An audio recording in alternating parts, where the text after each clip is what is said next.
ईमानदार लड़की को दरोगा थाने में लाकर बंद कर देता है और उसको टॉर्चर करता है। जब लड़की का बाप और भाई आते हैं तब दरोगा उनको भी धमकता है और गुंडागर्दी करता है। तब एक एसपी साहब साधारण सा कुर्ता पहनते हैं, नीचे लंगी बांधते हैं और अपने चेहरे पर मास्क लगाते हैं। मास्क लगाने के बाद वह सीधा थाने के अंदर जाते हैं और वहां के दरोगा से एक लड़की को छोड़ने के लिए कहने लगते हैं। कहते हैं कि आपने इस लड़की को पकड़ा है, ये लड़की बिल्कुल ही निर्दोष है, इसने ऐसा कुछ भी नहीं किया है और आपने बेवजह ही इसको पकड़ कर रखा है। लेकिन जो दरोगा साहब होते हैं वह इस बात से चिढ़ते हैं और एसपी साहब के ऊपर ही हाथ उठाने की कोशिश करते हैं। उसके बाद एसपी साहब उसका हाथ रोकते हैं और उसको अपना आई कार्ड दिखाते हैं। दोस्तों, कौन था वह एसपी साहब और किस वजह से वह इस थाने में इस लड़की को छुड़ाने के लिए आया था? पूरी कहानी की सच्चाई जानने के लिए वीडियो को अंत तक जरूर देखें। बिहार के पटना में एक शॉपिंग मॉल था, जिस शॉपिंग मॉल की पार्किंग में एक लड़की काम किया करती थी, जिसका नाम था संगीता, जो कि बेहद ही गरीब घर से है। उसके पिता और उसके भाई स्टेशन पर फलों का ठेला लगाया करते हैं और वह अपनी जीवनचर्या को बिताने के लिए यहाँ पर काम किया करती है, ताकि थोड़े बहुत पैसे वह भी कमाकर परिवार की आर्थिक स्थिति को मजबूत कर सके। अब उस शॉपिंग मॉल की पार्क के अंदर संगीता को इंचार्ज बना रखा था और वह वहां पर अच्छी तरह से ईमानदारी से अपना काम कर रही थी। अब तभी एक दिन उसी शॉपिंग मॉल की पार्किंग के अंदर एक लड़का अपनी कार को लेकर आता है और लाकर उसे गलत तरीके से पार्क करने लगता है। इसके बाद संगीता उसका विरोध करती है, लेकिन वह लड़का उसे साफ साफ मना कर देता है और कहता है कि मैं ऐसे पार्क नहीं करूंगा। तो संगीता इस बात का विरोध करती है और कहती है कि अगर आप इस तरह से गाड़ियों को पार्क करोगे तो और गाड़ियों को निकलने में दिक्कत होगी। लेकिन वह लड़का संगीता पर गुस्सा करता करता है और उसे बुरी भली बातें सुनाने लगता है। अब इसके बाद संगीता जैसे उसका विरोध करती है तो वह लड़का अपने एक पुलिस वाले दोस्त को फोन कर देता है। दोस्तों, वह लड़का और कोई नहीं, वहां के पूर्व नेता का बेटा था और वह अपने सामने संगीता को कुछ भी नहीं समझ रहा था। इसके बाद उसने अपने एक नन्हे वाले दरोगा के पास फोन किया था और फोन करने के बाद उसे बताता है कि यहाँ पार्किंग में एक लड़की है और वह मेरी कार को यहाँ पर पार्क करने से मना कर रही है। अब इस बात को जैसे ही वह दरोगा सुनता है, वह दरोगा इस लड़के का अच्छा दोस्त था। तो उसके बाद वह कहता है कि कौन सा मल बताया, तो वह उस मल का नाम बताता है। तो वह कहता है कि इसी मॉल में तो मैं शॉपिंग कर रहा हूँ, तुम बस 2 मिनट दो और मैं अभी आ रहा हूँ। ऐसा कहकर फोन कट जाता है और फोन कटने के बाद जो दरोगा होता है वह थाने के अंदर फोन करता है और थाने से कुछ पुलिस वाले एक गाड़ी लेकर वहां पर पहुंच जाते हैं। इतनी ही देर में दरोगा भी वहां पर पहुंच गया था और वहां पहुंचने के बाद उस लड़की को धमकाने लगता है। कहता है कि तुमने किससे पंगा लिया है, तुम्हें शायद पता नहीं है। लेकिन वह लड़की अपने कर्तव्य को निभाते हुए उनसे कहने लगती है कि जो मैं काम कर रही हूं वह मुझे सही तरह से करना चाहिए और इसके लिए तुम मुझे कुछ भी नहीं सिखा सकते। अब यह बात दरोगा और उस नेता के बेटे को बुरी लग जाती है और इसके बाद जो दरोगा होता है उस लड़की को अरेस्ट कर लेता है और अरेस्ट करने के बाद थाने ले जाता है। दरोगा जी और मंत्री के बेटे ने मिलकर कार का पीछे वाला शीशा तोड़ दिया था और आरोप ऐसा लगाया था कि इस लड़की ने इस कार के अंदर से गहने चोरी किए हैं और इसी वजह से इसको पकड़ लिया गया है। उसके बाद दरोगा उस लड़की को ले जाकर लॉकर में बंद कर देता है।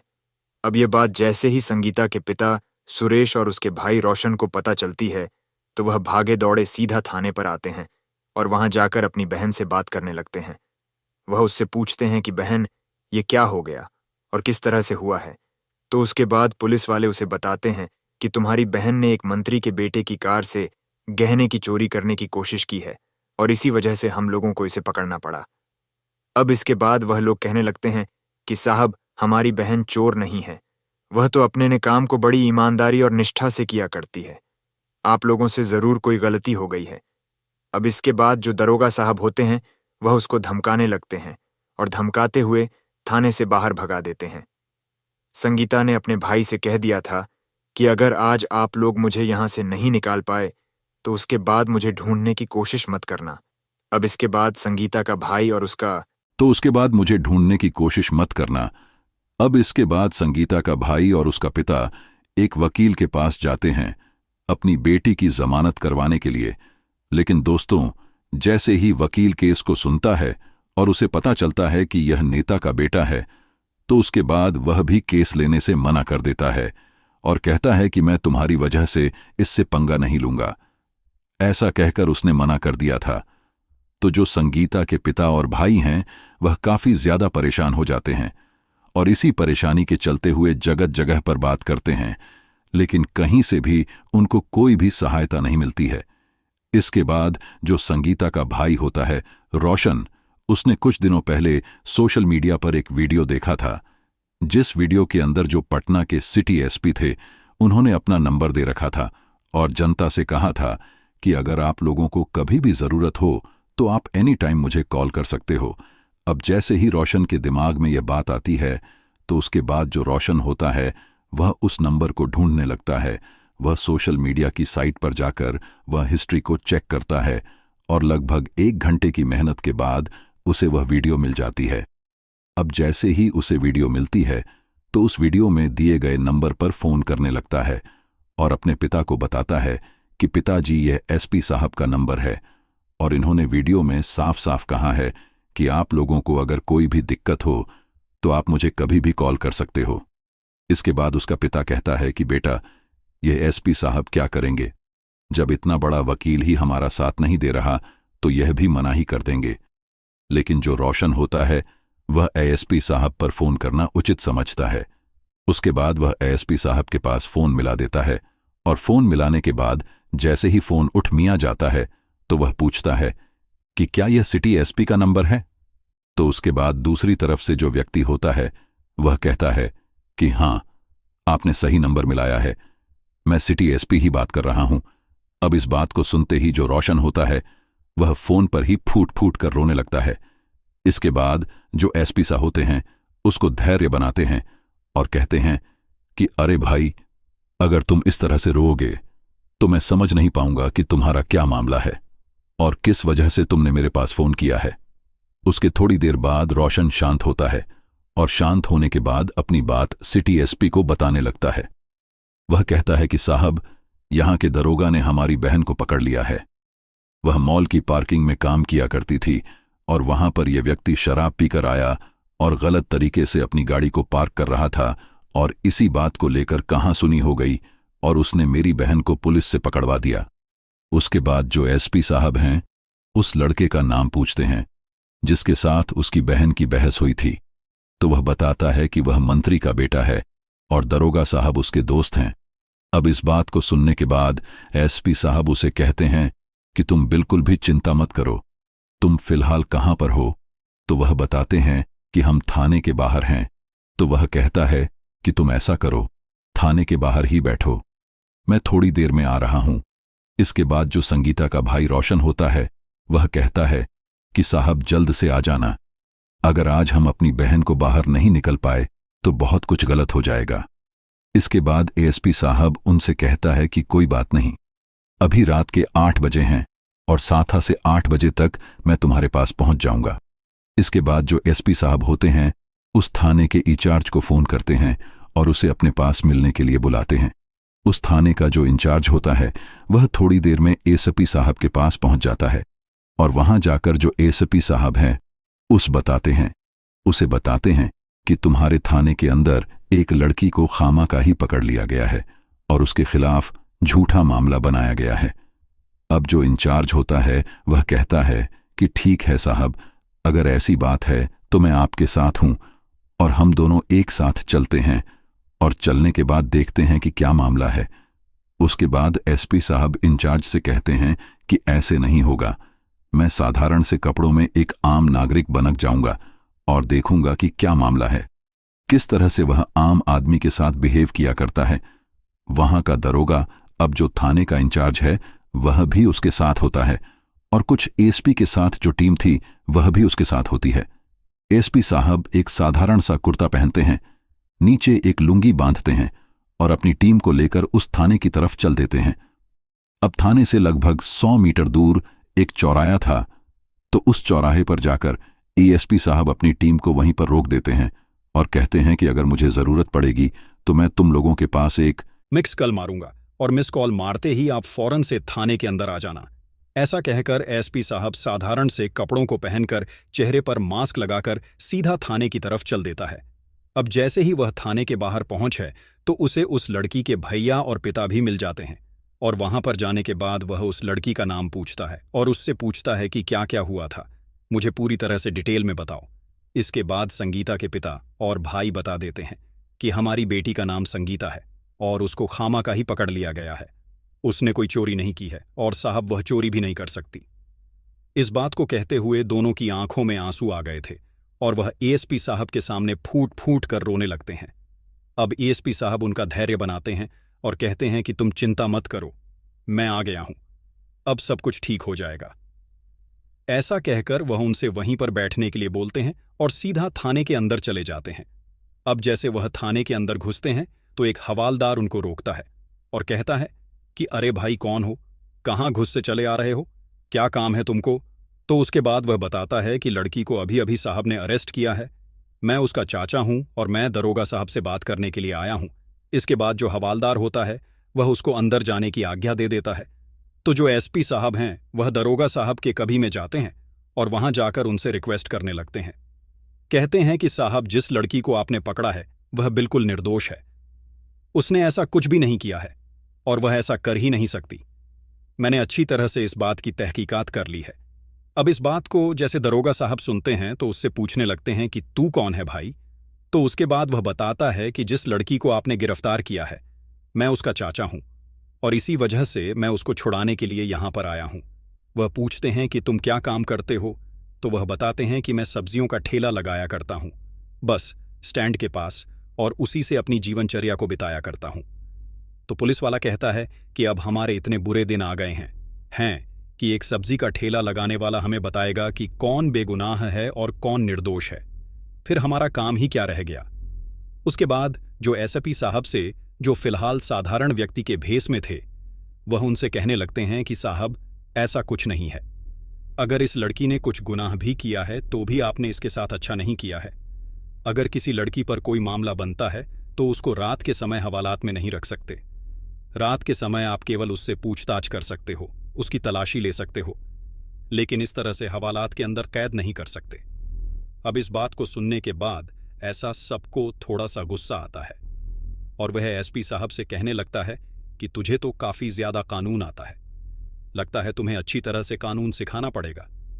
इसके बाद एसपी साहब कहते हैं कि इसमें कानून जानने वाली कौन सी बात है, ये तो सभी लोग जानते हैं कि एक महिला कांस्टेबल एक महिला को अरेस्ट कर सकती है और रात के समय तो महिला को लॉकर में बिल्कुल भी नहीं रखा जाता, आप लोग इसको पकड़कर कैसे ले आए। अब इसके बाद जो दरोगा था वह कहने लगता है कि अरे भाई इसने बहुत बड़े आदमी से पंगा लिया है और इसको हम ऐसे ही नहीं छोड़ सकते। अगर तुम यह चाहते हो कि हम इसको छोड़ दें तो ये पॉसिबल नहीं है, और अगर ज्यादा कानून झाड़ने की कोशिश करी तो मैं तुमको भी अंदर बंद कर दूंगा और तुम्हारे खिलाफ केस दर्ज कर दूंगा। उसके बाद एसपी साहब कहते हैं कि ऐसा कैसे आप केस दर्ज कर दोगे, मैंने जब कोई गुनाह किया ही नहीं है तो आप मुझे अंदर कैसे कर सकते हो। तो जो दरोगा होता है वह कहता है कि गुनाह तो मैं अपने आप करवा देता हूं और उसके बाद सबूत और गवाह भी तैयार कर देता हूं, अगर तुमने ज्यादा जवान चलाई तो तुम्हें भी अंदर बंद कर दूंगा। तब एसपी साहब उस दरोगा से कहते हैं कि आप ऐसा नहीं कर सकते, आप कानून के रक्षक हो और आप लोगों को यहां पर हमारी सेवा के लिए बिठाया गया है। सरकार आपको तनख्वाह देती है कि आप लोग आम आदमी की समस्याओं को सुलझाएं और उनका अच्छे से निवारण करें। इसका मतलब यह नहीं है कि आप अपनी मनमानी करोगे, आप ऐसा बिल्कुल भी नहीं कर सकते। अब इस बात को सुनने के बाद दरोगा जी को थोड़ा सा गुस्सा आ जाता है और वह फौरन से अपनी कुर्सी से खड़े होते हैं और एसपी साहब की तरफ जाकर उसका गड़बान पकड़ते हैं और एक जोरदार चाटा मारने की एसपी साहब को कोशिश करते हैं, लेकिन तभी जो एसपी साहब होते हैं वह एकदम से उसका हाथ पकड़ लेते हैं और दूसरे हाथ से अपनी जेब से आई कार्ड निकालते हैं और दरोगा साहब के सामने कर देते हैं। अब दरोगा साहब जैसे ही सामने देखता है कि यह तो एसपी साहब हैं तो उनके एकदम से होश उठ जाते हैं और पहलो तरह से जमीन खिसक जाती है। इसके बाद एसपी साहब अपना फोन नहीं निकालते हैं और फोन निकालने के बाद अपनी पूरी टीम को एक मिस कॉल दे देते हैं और मिस कॉल लगने के 2-3 मिनट के बाद ही वह पूरी टीम एकदम से उस थाने के अंदर आ जाती है। वहां पर आने के बाद जो एसपी साहब थे वह दरोगा की कुर्सी पर बैठते हैं और बैठने के बाद दरोगा साहब से पूछते हैं कि हाँ जी दरोगा साहब, ये बताइए आपने इस लड़की को किस जुर्म में अरेस्ट किया है। उसके बाद जो दरोगा साहब थे वह अभी तक भी सदमे में थे और ऐसे ही चुपचाप खड़े हो जाते हैं। उसके बाद एसपी साहब दोबारा से उससे पूछते हैं कि जो मैं पूछ रहा हूं क्या तुम्हें सुनाई दे रहा है?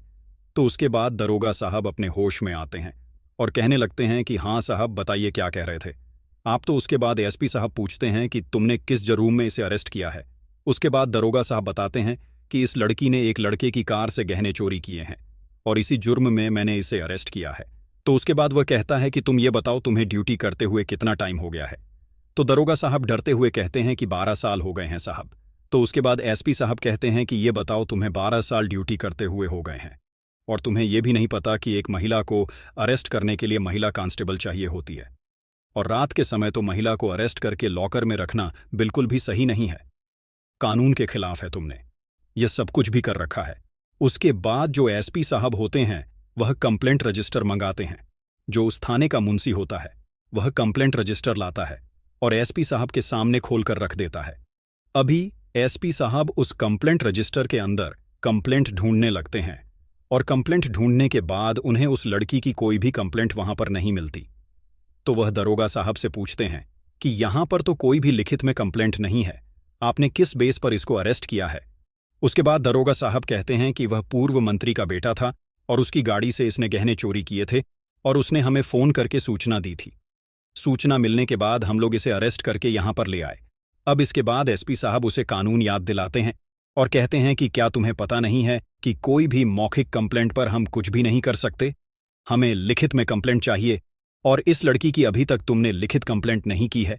उसके बाद एसपी साहब सबसे पहले उससे कहते कि सबसे पहले इस लड़की को छोड़ो और इसको यहां से जाने दो। उसके बाद संगीता लखड़ से निकलती है और निकलने के बाद एसपी साहब की तरफ देखती ही रह जाती है, क्योंकि उसे विश्वास नहीं हो रहा था कि धारण सा व्यक्ति आकर इतना कुछ भी कह सकता है। अब जैसे ही उसे यह बात पता चलती है अपने भैया और पिता से कि वह एसपी साहब थे और उनको हमने ही भेजा था, तो इस बात को सुनने के बाद जो संगीता होती है उसका भी न्याय व्यवस्था पर विश्वास जम जाता है। इसके बाद संगीता के पिता और भाई वहां से चले जाते हैं। इधर जो एसपी साहब थे वह उस दरोगा को फौरन सस्पेंड कर देते हैं और उसे लाइन हाजिर कर देते हैं। दरोगा उनसे रिक्वेस्ट करता है कि साहब मेरे साथ ऐसा मत कीजिए, लेकिन एसपी साहब उससे कहते हैं कि जो कुछ भी तुम कर रहे हो वह बिल्कुल ही कानून के खिलाफ है और इस वजह से हमारे पुलिस डिपार्टमेंट की बहुत ही ज्यादा बदनामी होती है। तुम जैसे चंद लोगों की वजह से डिपार्टमेंट इतना बदनाम है कि कहीं पर अगर पुलिस के 4 जवान किसी को खड़े मिल जाएं तो उन लोगों को डर लगने लगता है कि कहीं यह हमसे कुछ मांगने ना लगे और कहीं उल्टी बात हम पर ना पड़ जाए। जबकि पुलिस को देखकर लोगों को डर नहीं लगना चाहिए, उनको अंदर विश्वास पैदा होना चाहिए कि यह लोग हमारे रक्षक हैं और रक्षक यहां पर हैं तो हम लोग बिल्कुल सेफ हैं। इस बात को कहकर एसपी साहब भी वहां से चले जाते हैं, लेकिन दूसरे ही दिन वह संगीता के पिता और उसके भाई को बुलाते हैं और बुलाने के बाद उसे कहने लगते हैं, जिस मंत्री के बेटे ने तुम्हारी बेटी को अंदर करवाया है उसके ऊपर तुम्हें मानहानि का दावा करना पड़ेगा। अब इस बात को सुनने के बाद जो संगीता के भैया और उसके पिता हैं वो उनसे मना करने लगते हैं। कहते हैं कि साहब यह बड़े लोग हैं और हम लोग अगर इनके खिलाफ कंप्लेंट करेंगे तो यह हमारे साथ कुछ भी कर सकते हैं। अब इसके बाद जो एसपी साहब होते हैं उनसे कहते हैं कि ऐसा नहीं होगा, मैं तुम्हारे साथ हूं और तुम्हें इसके खिलाफ मानहानि का दावा दर्ज कराना पड़ा। अब इस बात को सुनकर संगीता, उसका भाई, उसका पिता इस बात के लिए एग्री हो जाते हैं और वह एसपी के कहे अनुसार लड़के के ऊपर मानहानि का दावा दर्ज करा देते हैं। इसके बाद यह मामला कोर्ट में जाता है और कोर्ट में जाने के बाद उस मंत्री के बेटे के खिलाफ उचित कार्रवाई की जाती है। अब जो संगीता है उस मॉल के अंदर दोबारा से काम करने लगती है और अपने जीवनचर्या को इसी तरह से बिताने लगती है। तो दोस्तों, ये थी कहानी एक ईमानदार एसपी साहब की। आप क्या कहना चाहते हो? एसपी साहब के बारे में आप क्या कहना चाहते हो? दरोगा साहब के बारे में जिन्होंने अपनी मित्रता के ऊपर एक लड़की को ऐसे ही अरेस्ट कर लिया और उसको लॉकर में बंद कर दिया। आपकी जो भी राय कमेंट सेक्शन में लिख सकते हो, लोगों के साथ शेयर कर सकते हो। वीडियो अगर अच्छी लगी तो वीडियो को लाइक और चैनल को सब्सक्राइब जरूर करें ताकि हमें थोड़ा बहुत हौसला मिले आप लोगों के लिए ऐसे अच्छे अच्छे वीडियो बनाने के लिए। इन कहानियों को सुनाने का उद्देश्य किसी को परेशान करना बिल्कुल भी नहीं है। यह कहानी आपको इसलिए सुनाई जाती है ताकि आप लोग इन कहानी में से कुछ ना कुछ सीख सको और अपने जीवन में उस चीज को अप्लाई कर सको। बाकी मिलते हैं किसी नेक्स्ट वीडियो में नए टॉपिक के साथ। तब तक के लिए जय हिंद, जय भारत, जय हिंदुस्तान।